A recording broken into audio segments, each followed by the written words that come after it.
السلام عليكم ورحمة الله. صباح الفل، مساء الفل، على حسب الوقت اللي انتوا بتتفرجوا علينا فيه. يوم جديد وحلقة جديدة، وازاي تحافظ على الحمام بتاعك او بيوتك الجامدة في قلب غيتك. قبل ما نخش في اي حاجة بنحب نشكر الناس كلها وبنحيي الناس كلها اللي بتتصل تطمن علينا، اللي بتكتب لنا كلمة حلوة على دماغنا من فوق. ايش صوت الواحد متغير، بس البرد مش حالد الواحد. اليومين دولت يا جدعان رفع مناعة للبني ادمين والحمام بالمرة. النهارده اللي احنا هنتكلم فيه هيبقى فيه يعني يعتبر كوكتيل شوية. هنتفرج على الحمام بعد مثلا 10 ايام من اللي هي تهوية والتشميس بتاع الحمام بقى شكله عامل ازاي.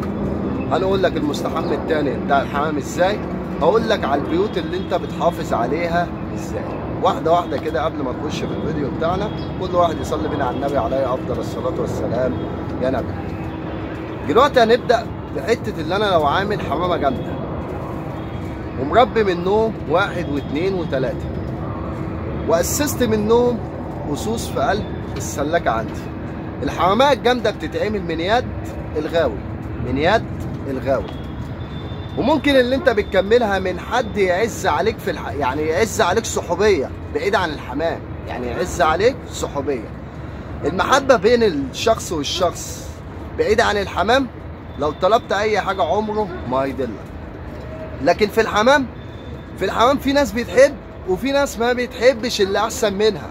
يعني في الحمام انا ما ادكش بيوتي وتقوى عليا، في ناس بتحسبها كده، وفي ناس تهادوا تحبه. عندك بيت جامد حافظ عليه، بدل فلان وعلان وتلتان والقصه دي كلها، عشان يوم ما يحصل عندي خلل في قلب البيت بتاعي الاقي من اللي اديت لهم ارجع الدم بتاعي، ارجع الدم بتاعي. لكن في بعض من الناس اللي هو الحمامات تبقى ضعيفه او مش جايه معاه، بطلب منك فرد حمام جامد او بطلب منك نتايه، خد ده، وممكن تكون ضعيفه وممكن تكون ضعيفه. هنا بقى الغاوي اللي يعتبر بيأسس الحمام بتاعه. ممكن انا اكون واخد فرد حمام مجهول الهويه، مش عارف اصله وفصله ايه. احنا بنقول لك في البيوت دي بتدور على الاصل. طيب انا ما اعرفش يا عم فرد الحمام ده اصله وفصله ايه، ما اعرفش سكته منين، لان الحمام ده ربنا خلقه وجعله ان هو سايب، وانت ربنا مديك الموهبه في حته الغيه او في حته النش بتاعتك دي. فانت لمحتك ونظرتك في قلب الحمام بتبدا اللي انت تختار الحمام بتاعك، تختار فرد الحمام الناصر، تختار فرد الحمام الضعيف اللي هو مش هيكمل في قلب الغيه بتاعتك. في حمام بيبقى ضعيف ممكن انت تقويه، في حمام بيبقى قوي ممكن ضعيف بغشامته بيفقده. فانت في الاول وفي الاخر زي ما بيبقى في بيوت في غاوي حمام قبل البيوت، لان ممكن يبقى في حمام جامد وانا مش جامد غيه، هعرفش ان كان منين جامد ولا منين ضعيف. ممكن انا اكون فرد حمام ضعيف وانا جامد قوي في الغيه وجاي في قلب الغيه، فببتدي اختبر الحمام ده واعرف الحمام بتاعي الجامد بالضعيف.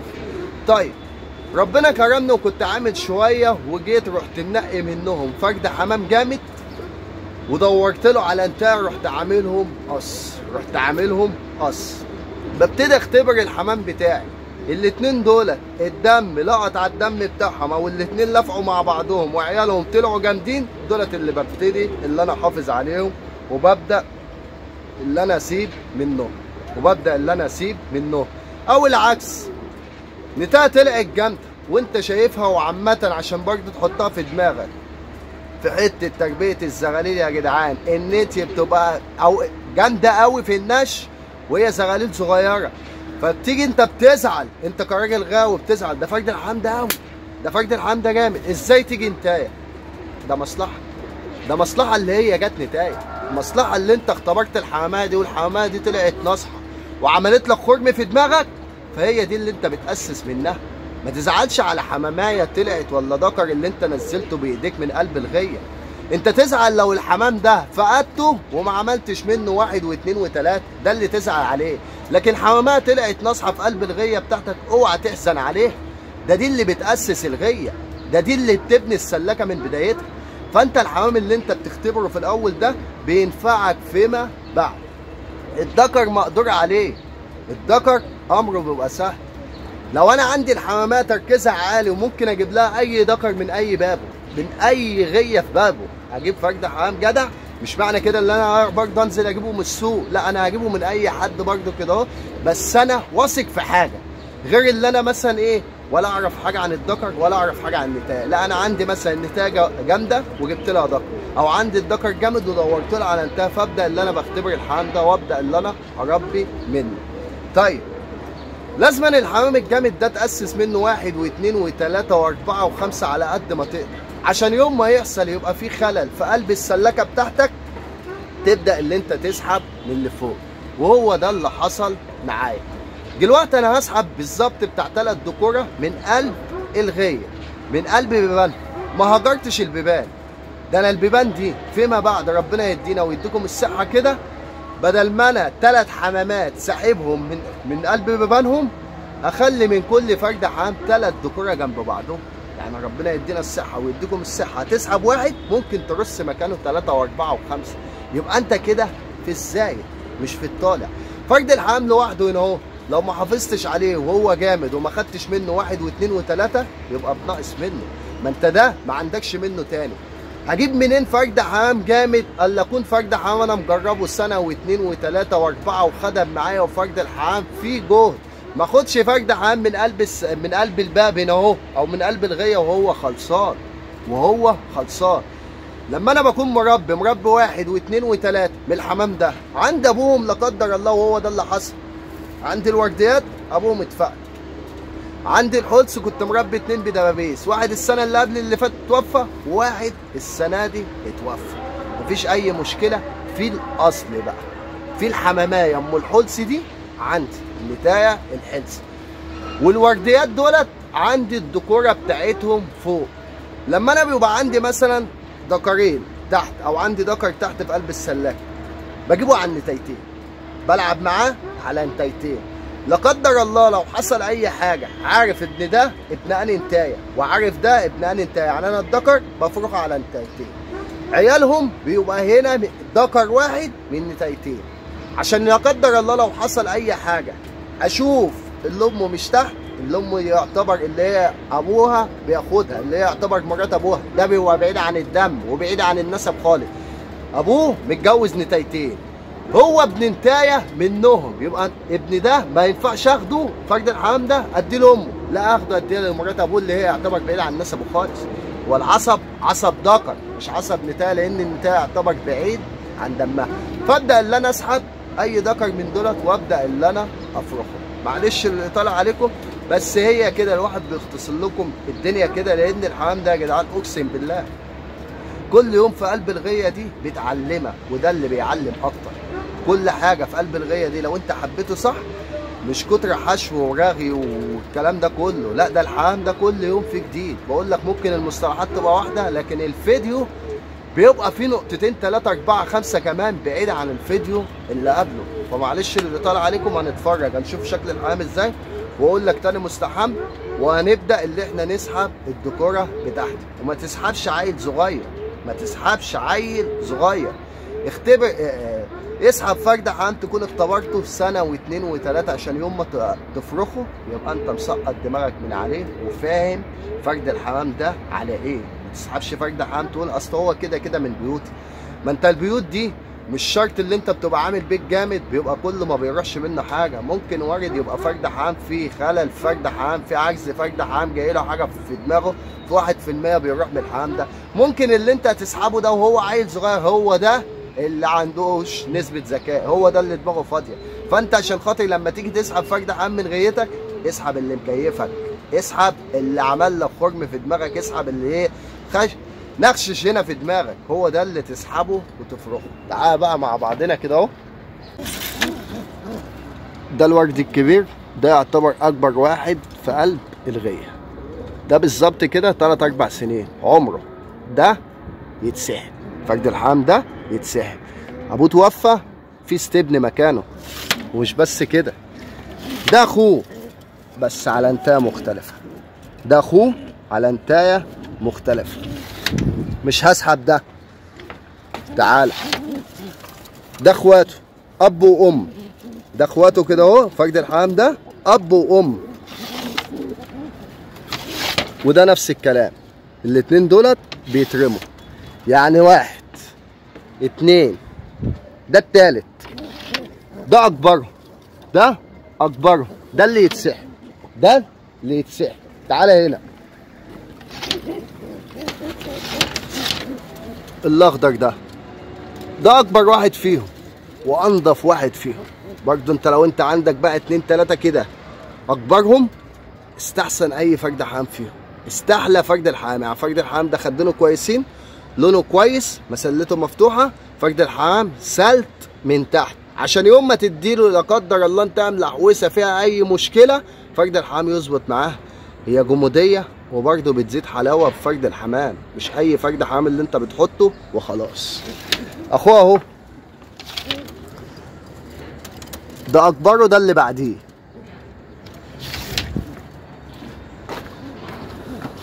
ده اصغره، يبقى انا سايب 2 وسحبت 1 من الورديات.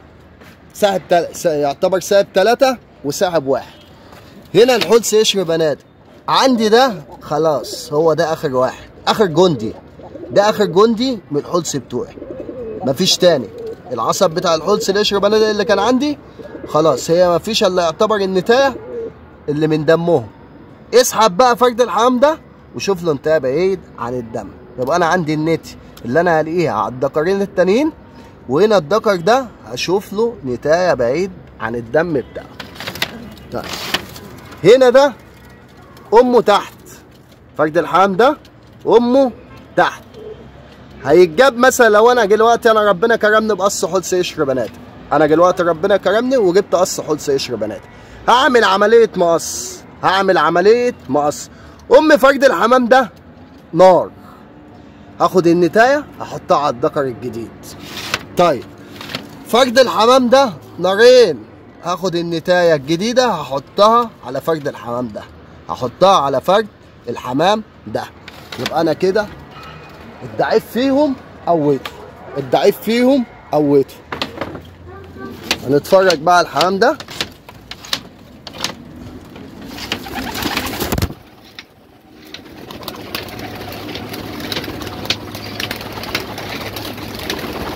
بص مش مكملين 10 ايام.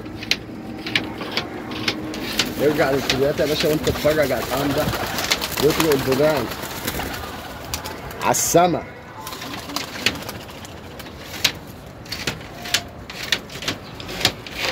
ولا شوارع ولا واقف في وشهم ولا اي حاجه، اللي يطلع يطلع واللي يطلع يقعد على الظهر يطلع يقعد على الظهر اهو.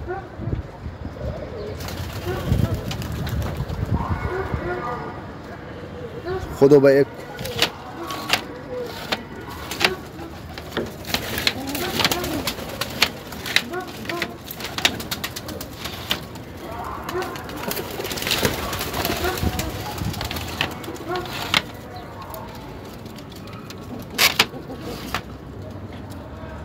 بص ده عيل صغير وسمته صغيره، بس بص فرد الحمام اللي بيبقى سنه صغير بيبقى عامل ازاي.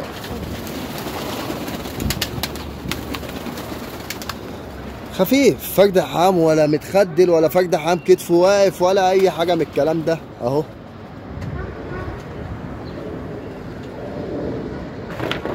الشوية الصغيرين محجوزين زي ما هما، الشوية اللي من بعديهم اللي جابوا التلاتات اهم، الشبابات اللي هي الصغيره جايبين تلاتات، استريحوا جنب اخواتهم، استريحوا جنب اخواتهم.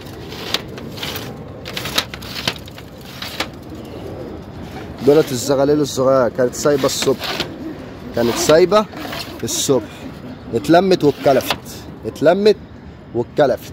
طيب دولت كام نتايه شاكك فيهم؟ ما بشيلش فرد حمام غير لما متاكد منه في مليون في الميه. يعني التلاته دولت يجوا نتي بس ما زفوش، النتي دي ما زفتش. طالما النتي ما زفتش تتحط في قلب المصطبه، ما تتسابش في بيبان عشان ما تخشنش، عشان ما تجيش تسم معاك وتبقى محتار، لان الحمامه خشنت في قلب الباب فانت مش عارف ذكر ولا انتايه. لا حطها في قلب المصطبه وكده كده هتبان. زافت هتاخدها تنزلها من غيتها، ما زفتش وجعر وطلع دكر هتسكنه في قلب الباب. تمام. ادي الحمام اهو، وادي النهارده المستحم بتاعها. ميه نضيفه 3 ايام، ريحت 4 ايام من غير اي حاجه. ادي النهارده ميه بملح. الجو بقاله يومين 3 كده مغير، الشمس هربانه والجو فيه هوا. ما اجيش بقى انا احط لهم طشت الميه في عز الساعه، لا، جو النهارده الشمس طالعه جميله اهو. دوب لهم ده ملح خشن، ده ملح خشن اهو من عند اي عطار يتباع سايب. ودوبوا له كويس في قلب الطشت كده بتاعهم.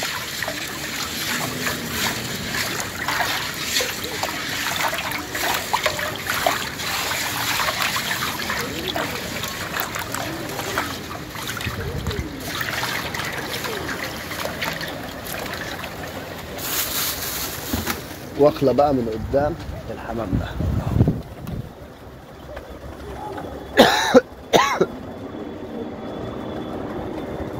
ابتدى عضل الفوق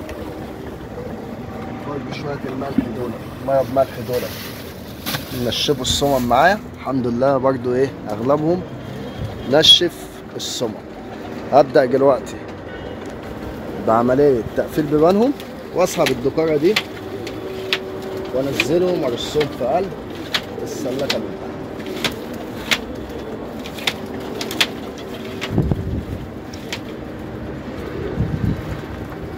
هنا برضو في لقطه بمجد الله، عشان اللقطه دي انا بعملها عشان منعم بقى ليه، لان الواحد ما عندوش وقت افك بقى شخوره وافك عيش وافك الكلام ده.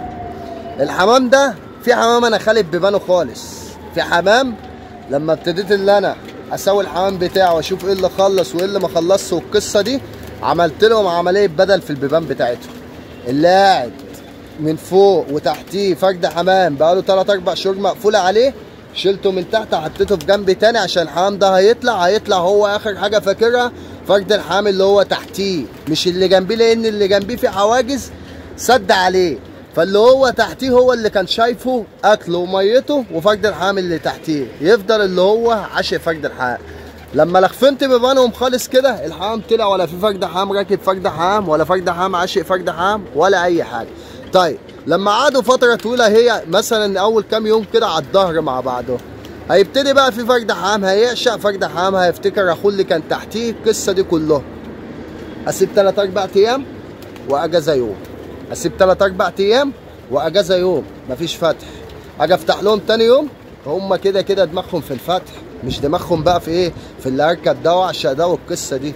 في فنيات صغيره كده، في حاجات يا جدعان بتتحس مع الحمام انا ما بعرفش اعبر بيها، يعني في حاجات كده انت من عيشتك مع الحمام دي انت تحسها، لكن مش هعرف اعبر كلاميا، يعني اللي انا اتكلم فيها ولا القصه دي، فعلى قد ما بقدر بوصل، على قد ما بقدر بوصل لك المعلومه.